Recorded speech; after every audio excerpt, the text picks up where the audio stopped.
అనుదినం దేవునితో.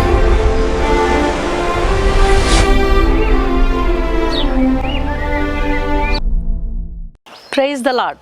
అనుదినం దేవునితో అనే కార్యక్రమాన్ని చూస్తున్న మీ అందరికీ మన ప్రభు అయిన రక్షకుడైన యేసుక్రీస్తు ఘనమైన నామంలో వందనాలు. ఉదయకాలం దేవుని వాక్యం చూసుకుందాం. పేతురు రాసిన మొదటి పత్రిక 5వ అధ్యాయం 8వ వచనం. నిబ్బరమైన బుద్ధి గలవారై మెలకుగా ఉండుడి. మీ విరోధి అయిన అపవాది గర్జించు సింహము వలె ఎవరిని మృంగుదునా అని వెదకుచూ తిరుగుచున్నాడు. మాంత్రికునిగా సాతాను ఏజెంటుగా జీవించినటువంటి ఒక వ్యక్తి తాను మారు మనసు పొంది క్రీస్తును సొంత రక్షకునిగా అంగీకరించిన తర్వాత సాతాను ఎలాంటి కార్యాలు చేస్తాడో, ఎలాగ మనము జాగ్రత్తలు కలిగి ఉండాలో తెలియజేస్తున్నాడు. ఎంత అపవిత్రంగా జీవిస్తే సాతాను తన దాసులకు అంత శక్తులను ఇస్తాడంట, అనేకులను నాశనం చేయడానికి. రక్షణ పొందినటువంటి యేసు ప్రభు బిడ్డలు కలిగినటువంటి వెలుగును బయటికి లాగడానికి సాతాను ఎన్నో రకరకాల దాడులు చేస్తూ ఉంటాడు. నీలో ఉన్నటువంటి వెలుగును నువ్వు కోల్పోవడానికి అమ్మాయినో, అబ్బాయినో, బంగారాన్నో, హోదానో, పేరు ప్రఖ్యాతులను లేదా ఇంకేదైనా సరే దేన్నో ఒకదాన్ని నీపైకి ప్రయోగిస్తాడు. ఏ విషయంలో నువ్వు బలహీనురాలైపోతావో, ఏ విషయంలో నువ్వు బలహీనుడవుతావో ఆ విషయాన్ని నీపై ప్రయోగించి నీలో ఉన్నటువంటి వెలుగును బయటికి లాగడానికి, నువ్వు కలిగి ఉన్నటువంటి వెలుగును, సమాధానాన్ని, రక్షణ ఆనందాన్ని కోల్పోయేలా చేయడానికి సాతాను నీపై దాడి చేస్తాడు. వెలుగు నీలో నుండి వెళ్ళిపోయిన తర్వాత వాడు నిన్ను విడిచిపెట్టి ఇక వేరే వాళ్ళను చూసుకుంటాడు. వెలుగు నీలో నుండి వెళ్ళిపోయిన తర్వాత దోషభరితమైన హృదయంతో నీవు నింపబడి ఉండి సాతానులాగా నువ్వు ఆలోచిస్తూ నాశనమైపోయినటువంటి జీవితాన్ని కలిగి ఉన్నావు. కాబట్టి ఇక వాడిలాగానే ఆలోచిస్తూ ఎవరిని నాశనం చేయాలి, ఎవరిని పాడు చేయాలి, ఎవరిని దేవుని మార్గం నుండి, దేవుని చిత్తం నుంచి నాశనం చేయాలి, ప్రక్కకు లాగిపడేయాలి, ఇతరుల వెలుగును ఏ విధంగా నేను కూడా లాగివేయాలని సాతానులాగా ఆలోచిస్తూ వాడిలాగా వెతుకుచూ తిరుగుతూ ఉంటావు. దేవుని బిడ్డలారా గమనించండి, చెడిపోయినటువంటి వారిని బాగు చేసే ఆలోచన దేవుంది, బాగున్న వారిని చెడగొట్టే ఆలోచన సాతానుది. పరిశుద్ధంగా జీవించాలి అనే ఆలోచన దేవునిది, ఎట్లా పాపం చేయాలి అనే ఆలోచన సాతానుది.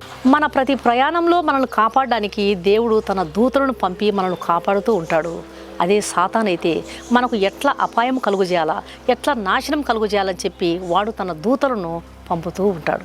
సాతానుకు మనపై పట్టు ఎప్పుడు దొరుకుతుంది అంటే పాపానికి, అపవిత్రతకు మనల్ని మనం అప్పగించుకున్నప్పుడు, తెలిసి పాపం చేసినప్పుడు, తెలిసి ఇది దేవుని చిత్తం కాదు, ఇది దేవుని ఆలోచన కాదు, ఇది దేవుని మనసు కాదు, ఇది దేవునికి ఇష్టం లేదు అని తెలిసి మనల్ని మనం పాపం చేయడానికి పూనుకున్నప్పుడు, అప్పగించుకున్నప్పుడు సాతానుకు మనపై పట్టు దొరుకుతుంది. దేవుని చిత్తం నుండి మనము తొలగిపోయినప్పుడు, దేవునికి ఇష్టం కాని దానిని మనం కోరుకున్నప్పుడు సాతానుకు మనపై పట్టు దొరికి ఏదో ఒక విధంగా మనల్ని నాశనం చేయాలని అవకాశం వాడికి దొరుకుతుంది. వాడు మనపై దాడి చేసి మనల్ని పరలోక రాజ్య మార్గం నుండి లాగేస్తాడు. అందుకొరకే మనం మెలకుగా ఉండాలి.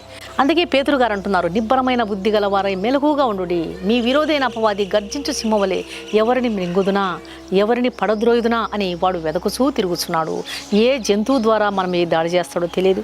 ఏ వ్యక్తి ద్వారా, ఏ పురుషుని ద్వారా, ఏ స్త్రీ ద్వారా, ఏ వస్తువు ద్వారా, ఏ ప్రాంతములో కొన్ని ప్రాంతాలు చీకటాత్మల వశంలో ఉంటాయి. కొన్ని గ్రామదేవతలు ఆ ప్రాంతాలను వశపరుచుకుంటాయి. కాబట్టి మనం ఒక ప్రాంతానికి వెళ్ళక ముందు, వెళ్ళిన తర్వాత తప్పకుండా దేవునికి మన మార్గం అప్పగించుకొని అక్కడున్న చీకటాత్మలు, అక్కడున్న దురాత్మలు, ఆ కుటుంబాన్ని పట్టుకున్నటువంటి చీకటాత్మలు, ఏ కుటుంబంలో, ఏ గ్రామంలో, ఏ ప్రాంతంలో నువ్వు అడుగు పెడుతున్నావో ఆ ప్రాంతానికి నీవు వెళ్ళక ముందు ప్రార్థన చేసుకుని దేవుని సహాయం ద్వారా దేవునికి మన మార్గం అప్పగించుకొని వెళ్ళాలి.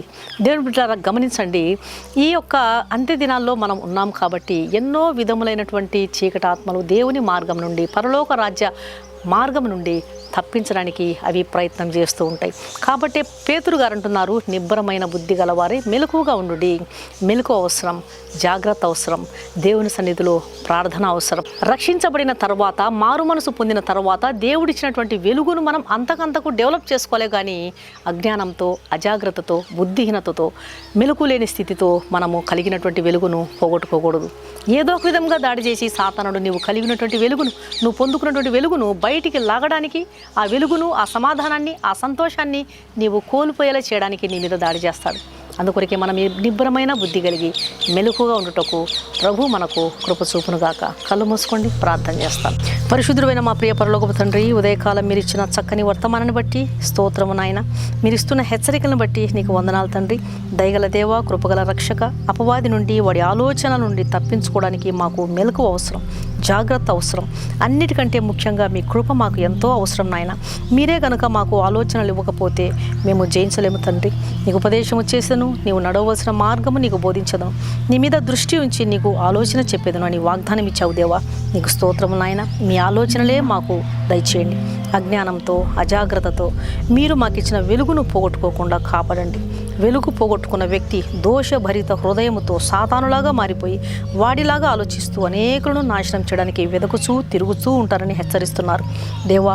వెలుగులో నడిచేవారు చీకటి కార్యాలు చేయరు, అపవిత్రంగా జీవించరు, పరిశుద్ధంగా ఉండాలి అనే ఆలోచన మీ ఆలోచన. కాబట్టి అలాంటి మీ ఆలోచన కలిగి జీవించుటకు ప్రతి బిడ్డకు మీరు సహాయం చేయండి. ఈ వాక్యం వింటున్న ప్రతి బిడ్డకు నిబ్బరమైన బుద్ధిని, మెలకు కలిగిన స్థితిని, మంచి ప్రార్థనాత్మను, పోరాడే శక్తిని మీరు దయచేయమని సర్వశక్తిగల క్రీస్తు నామం అడిగి వేడుకుంటున్నాను తండ్రి, ఆమేన్. ఈ వాక్యం విన్న ప్రియమైన దేవుని బిడ్డలారా, దయచేసి దేవుని వాక్యం అనేకులు విని మేలు పొందే విధంగా దేవుని వాక్యాన్ని షేర్ చేయండి. ఈ ఛానల్ను సబ్స్క్రైబ్ చేసుకోండి. మీ ప్రార్థన అవసరాలను కామెంట్ సెక్షన్లో తెలియజేసినట్లయితే మీ కొరకు తప్పకుండా ప్రార్థన చేస్తాను. ఈ వాక్యం విన్న మీలో ఇంకా రక్షణ పొందని వారు ఎవరైనా ఉన్నట్లయితే దయచేసి క్రీస్తు ప్రభువారికి మీ హృదయాన్ని ఇవ్వండి. పాపులను రక్షించడానికి క్రీస్తు యేసు ప్రభువారు ఈ లోకానికి వచ్చాడు. పాపము ద్వారా వచ్చు జీతము మరణము, మరణం తర్వాత కలిగేటువంటి భయంకరమైనటువంటి నరక శిక్షను తప్పించడానికి క్రీస్తు ప్రభువారు తన విలువైనటువంటి శుద్ధమైన రక్తాన్ని శిలువలో గార్చినాడు. ఆయన రక్తంలో కడుగబడండి. ఆయన ఇచ్చే ఆహ్వానాన్ని తృణీకరించవద్దండి. ప్రభు మీ ఆత్మను రక్షించునుగాక. God bless you.